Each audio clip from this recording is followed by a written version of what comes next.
What's up my day? At ayan na nga, binihisan ko na ang aking paa. Hayop na intro yan, paa. At ngayon, nagbihis na rin ako dahil unang araw ko sa school. Pero bago yan, mag-harvest muna ako ng ice cube dito sa aking munting machine. 5 AM na nga pala yan dahil sobrang hirap ng adjustment ko sa oras. Sa mga naghahanap pala ng ice cube dyan, PM lang kayo sa page Iceman Ice Cube. Yan. Available yan para sa mga coffee shop, restaurant, at kung ano-ano pang okasyon yan. Order ka na para meron akong pang tuition. Woo! At ayan, nilagay ko na rin pala ang importante, charger, power bank, papakulong, dildo, condom. De, joke lang. Naalala nyo high school kayo, nilagyan kayo ng bato sa bag. Woo!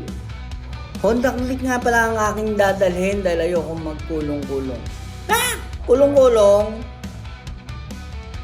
Ngayon si classmate magsasapatos na. Muntik na makalimutan bago umalis. Hype na yan. Ready na nga pala umalis ang inyong lingkod, classmate. Baka may magpasa pa kasi dyan ng medical assistance. De, joke lang.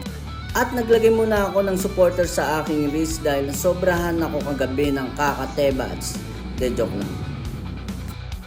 At bago yung kikitain ko muna ang aking mga classmate. At dito kami sa 7-Eleven nagkita-kita, bumili na rin kami ng hotdog. Ayan, ang tinapay, hindi nila makita ang hiwa. Kaya tinulungan ko na, diba? Yan yung lingkod bayan eh, yan, matulungin. Ayan, tinulungan ko sila paano ibuka yung tinapay para lang maisalpak yung hotdog na yan. Sige, pilitin mo Inday, sige. At nandito na nga pala kami sa aming classroom, ang unang pakikipagkapwa bata ni Warding. De, joke lang, mananahimik lang ako dito sa Gedli.